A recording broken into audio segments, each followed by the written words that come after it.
Allstate just dropped an earnings report that was so strong it should have blown the doors off the market. I mean, this was a knockout punch. But what happened? Instead of a standing ovation, Wall Street just kind of gave it a polite golf clap, and the stock barely budged. Now that is a paradox we cannot ignore. So here at Iron Financial, we're firing up the forge. We are going to hammer on this earnings report, we're going to stress test these numbers, and we're going to find out once and for all if Allstate has built a true financial fortress or if it's just a hollow facade. We're here to help you forge a stronger portfolio, and believe me, that starts right now. Okay, let's get right into the thick of it. Our focus today is the Allstate Corporation. You know them, ticker ALL. Specifically, we're digging into their fourth quarter 2025 earnings release, which came out on February 4th. This is the document right here that contains the puzzle we're here to solve. The numbers you see on the surface look absolutely incredible, but the market's reaction, well, it tells a completely different story. So we're going to break this thing down, piece by piece, and figure out what's really going on under the hood. All right, before we start swinging hammers and talking about fortresses, here's our blueprint for today. Think of this as the roadmap we're going to use to really stress test Allstate's foundation. First up, we'll feel the tremors of what our analyst is calling the earnings earthquake, the big headline numbers that caused all this fuss. Then he's going to walk us through how Allstate is supposedly building the profit fortress, looking at the core engine of their business. After that, we'll go under the hood to inspect the key moving parts. Then we get to my favorite part. We'll debate the capital return question. Is it a genuine sign of strength, or are they just running out of ideas? I'll then jump in and explain why the market shrugged and point out some potential cracks in the armor. And finally, we'll deliver the iron verdict. So yeah, let's get to it. Right. Section 1, the earnings earthquake. And look, I'm calling it that for a very good reason. The numbers that Allstate just posted weren't just good, they were a financial shockwave that should have registered on every single trader's terminal across the globe. Let's get right to the epicenter of this event. $14.31. Burn that number into your brain. That is the key number here. It's the adjusted earnings per share. Now, for a massive, mature, an absolutely enormous insurance company like Allstate, a number like this for a single quarter is just staggering. This isn't some high-flying, speculative tech startup we're talking about. This is a blue-chip giant. And a number this big is a clear signal of immense, almost shocking profitability. It's a statement of raw operational power. But as you know, a number in isolation, it doesn't mean a thing. The real story, the real force of this earthquake, is how this number stacks up against what the so-called experts were expecting. Take a look at this. Wall Street analysts, the people who were paid 6 and 7 figures to model this company down to the very last paperclip, they expected $9.60. Allstate didn't just beat that number. They didn't just squeak by. They absolutely obliterated it by almost 50%. In the world of large-cap financials, that doesn't just happen. That is a seismic event. This isn't a small surprise or some little rounding error. This points to a fundamental miscalculation by the entire market, and it tells me there is some serious underlying strength here that almost nobody saw coming. And this wasn't just some accounting wizardry on the bottom line either. The top line, the pure, unadulterated revenue, also showed its muscle. It came in at a whopping $17.3 billion, also beating expectations. So what does that tell us? It tells us this isn't a case of a company just firing people and cutting costs to squeeze out an extra penny of profit. No, this is a story of real fundamental business strength. More money is coming in the front door, and they are becoming radically more efficient at turning every single one of those dollars into pure profit. On paper, this is the picture of a company firing on all cylinders. Okay, hold on a second. Pump the brakes. You're painting this picture of a financial titan, a company that just delivered a haymaker of a knockout punch. But if that's really true, then why was the market's reaction so pathetic? The stock moved up, somewhere between 1.5% to maybe 3% after this seismic news you're talking about? That's not a victory lap, that's a shrug. It's a polite nod and then looking away. If the numbers were that powerful, if they truly surprised everyone to this degree, the stock should have gapped up significantly. This disconnect, this complete lack of enthusiasm, is the whole reason we're having this conversation. So I have to ask, if the numbers are a fortress, why does the market seem to think it's a facade? That is the central question, and trust me, we are going to answer it. But before we get there, you have to understand the sheer strength of the structure that we are analyzing here. So let's move to Section 2 and really look at how they're building this profit fortress. We need to get into the engine room, the core business of insurance, which is, of course, underwriting. This is where all the heavy lifting is being done. Now just look at these numbers. This is the year-over-year comparison for the fourth quarter. Net income, the final profit, the bottom line, it more than doubled. up over 100%. Now that is impressive all on its own, but look at the line right below it, underwriting income. This is the pure profit from their core insurance operations, before you factor in things like how their investment portfolio did. That figure absolutely exploded, up almost 119% to a massive $4 billion. This illustrates the point perfectly. The core business, the actual engine, is getting stronger even faster than the headline profit number. This is pure, raw, unadulterated operational power. Okay, an underwriting explosion sounds fantastic, but what does that actually mean in plain English? How are they doing that? You can't just create $4 billion of profit from thin air. What's the mechanism here? What's the one metric that tells us if this is real, repeatable strength, or if this was just some kind of a lucky fluke?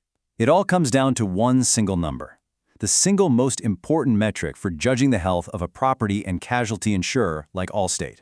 It's called the combined ratio, and it's actually pretty simple. For every dollar in premiums a company collects, the combined ratio tells you how many cents went out the door to pay for claims and all the other expenses. So anything below 100% means you're making a profit on your policies. And the lower that number goes, the more wildly profitable your core business actually is. And here it is. This chart right here is the central pillar supporting the entire profit fortress. A year ago, back in Q4 2024, their combined ratio was 86.9. Now that's solid, that's a good number.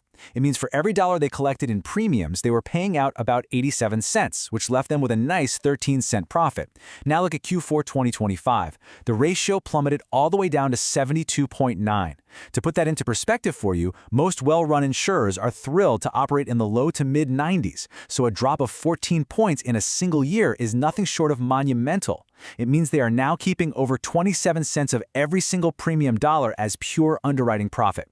That is a sign of extreme pricing discipline and an operational efficiency that puts them in a class all by themselves. So how do they forge this incredible improvement? It boils down to three key factors. First, higher average earned premiums. Put simply, they're successfully charging their customers more for their policies, and people are paying it. Second, and this was a huge tailwind for them, they had much lower catastrophe losses. They only had to pay out $209 million for major disasters this quarter compared to a much larger $410 million a year ago. Finally, they had what's called favorable reserve development. Think of this like getting a big refund on an old expense you thought you had to pay. Insurance companies have to set aside money for future claims. That's called the reserve. In this case, they had overestimated how much old claims from past years would end up costing. When those claims were settled for less, they got to release all that extra cash back into profit. It's a sign of a conservative, disciplined accounting team. So they're earning more, paying out less for big disasters, and benefiting from their own past prudence. It's the perfect storm of profitability. So that's the big picture. Now let's move on to Section 3 and see how this whole thing is constructed. To see the real muscle here, we need to pop the hood and look at the two main engines of the property liability business. That's auto insurance and homeowners insurance. This right here is where the rubber meets the road. First, let's look at the auto division. This is their biggest segment by far. Premiums written are up a solid 3.1% to $9.4 billion. That's steady, healthy growth. But look at the underwriting income. It went from about $600 million a year ago to $1.85 billion. That is a 207% increase, a tripling of profit. And you can see exactly why on the next line. The combined ratio for their auto insurance dropped by nearly 13 full points, down to 80.8. They have fundamentally transformed the profitability of their core auto business in just 12 months. This is a powerful, well-oiled machine, plain and simple. And it's not just auto. Let's look at the other major pillar of their fortress, homeowners insurance. Here, the story is just as strong, if not stronger. Premiums written are growing much faster, up 13.4%. That means they're actively taking market share from competitors. Underwriting income is up almost 70%. But the number on this slide that should make every single investor stop what they're doing and take notice is that combined ratio, 55.3. That is an absolutely astonishingly profitable line of business. For context, a best-in-class homeowners combined ratio is typically considered to be somewhere in the 80s. A number in the 50s is almost unheard of. It suggests their risk models are superb and their pricing power in the market is absolute. That division is an absolute cash cow. So let's recap. The core business is a fortress. It's firing on all cylinders and it's generating an enormous amount of profit. So what does a healthy, confident company do when it's gushing cash like this? It rewards its owners. Let's move to Section 4 and discuss the capital return plan, which, in my view, is the ultimate proof of financial health and management's unwavering confidence in the future.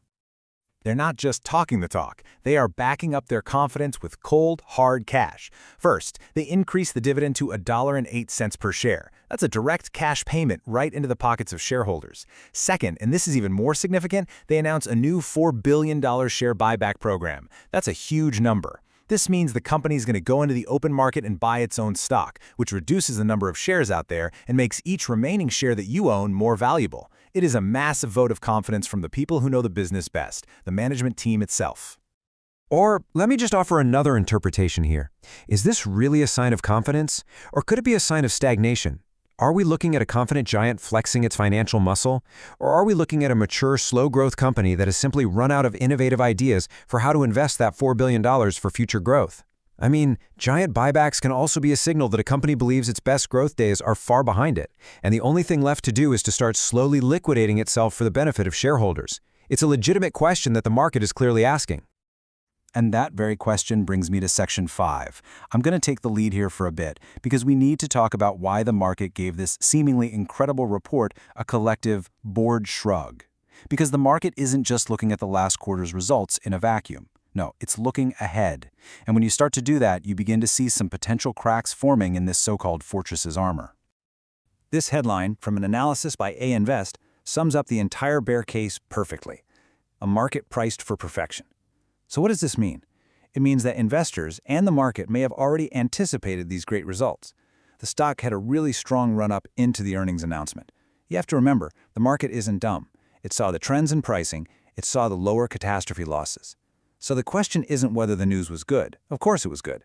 The question is, was the news better than the very high expectations that were already baked into the stock price? And the answer to that seems to be no.